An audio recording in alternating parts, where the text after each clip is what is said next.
ఏర్పాటు చేసుకోవడం, మండల కమిటీ ఈరోజు ఏర్పాటు చేసుకోవడం అనేటువంటిది జరుగుతూ ఉంది. ఈ సందర్భంగా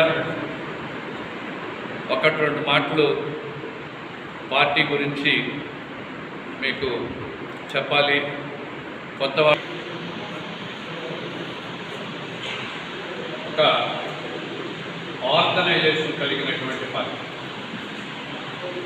మిగిలినటువంటి జాతీయ పార్టీలు కానీ ప్రాంతీయ పార్టీలు కానీ భారతీయ జనతా పార్టీ లాగా సంస్థాగత నిర్మాణము అనేటువంటిది అంత పటిష్టంగా ఉండదు.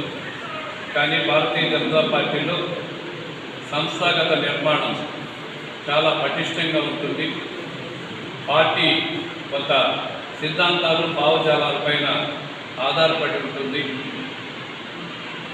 అదేవిధంగా ఎవరూ అనుకోలేరు, మిగిలినటువంటి పార్టీల్లో వారసత్వాలు ఉంటాయి రాజకీయాల్లో. ఆ కుటుంబం నుంచి ఇంతకుముందు ముఖ్యమంత్రి ఉంటే ఆ తర్వాత వాళ్ళ కొడుకు కూతురు ముఖ్యమంత్రి కావడం, లేకపోతే వాళ్ళ కుటుంబీకులు కావడం, ఇలాంటివి ఉంటాయి. ఈరోజు దాదాపు 6 దశాబ్దాల పైన పరిపాలించినటువంటి కాంగ్రెస్ పార్టీని చూసినా కానీ ఈరోజు అక్కడి నుంచి వాళ్ళ అధికారం నుంచి బయటకు వచ్చేటువంటి ఆ భావన అనేటువంటిది ఆ నెహ్రూ ఇందిరాగాంధీ కుటుంబానికి లేదు. కాబట్టే ఈ విధమైనటువంటి పరిస్థితులు ఏర్పడింది. ఓ స్పష్టమైనటువంటి భావనలు లేకుండా రాను రాను కాంగ్రెస్ పార్టీ దేశంలో కనుమరుగైపోతాం. ఇకపోతే ప్రాంతీయ పార్టీలకు వస్తే మనకు ఉత్తర భారతదేశంలో కానీ మన దక్షిణ భారతదేశంలో కానీ చూసినట్లయితే కరుణానిధి తర్వాత స్టాలిన్ తర్వాత ఉదయనిధి, ఇంకొకరు అట్లే కొనసాగేటువంటి అవకాశాలు ఉన్నాయి. ఈ విధంగా ప్రాంతీయ పార్టీల్లో ఉండేటువంటి భావన జాతీయ పార్టీలో ఉండదు, ముఖ్యంగా భారతీయ జనతా పార్టీలో ఉండదు. మనం ఎవరు అనుకోలే, గుజరాత్లో ఒక పేద కుటుంబంలో రైల్వే స్టేషన్లో టీ అమ్ముతూ ఉండేటువంటి ఒక వ్యక్తి నరేంద్ర మోడీ గారు ఈరోజు భారతీయ జనతా పార్టీకి జాతీయ స్థాయిలో నాయకుడై తర్వాత ఈ దేశానికి ప్రధానమంత్రి అయినటువంటి పరిస్థితి.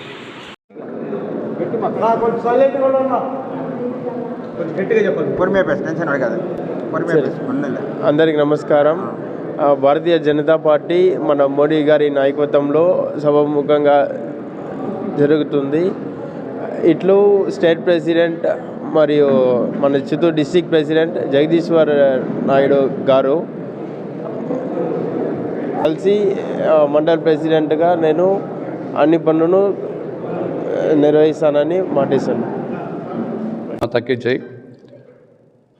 జాతీయ పార్టీ రాష్ట్ర పార్టీ ఆదేశాల ప్రకారం గత మాసం నుండి మండల ఎన్నికల ప్రక్రియలు జరుగుతోంది. అందులో భాగంగా ఈరోజు చిత్తూరు నార్త్ మండలానికి మండల కమిటీ ఎంపిక అనేటువంటిది ఈరోజు జరిగింది.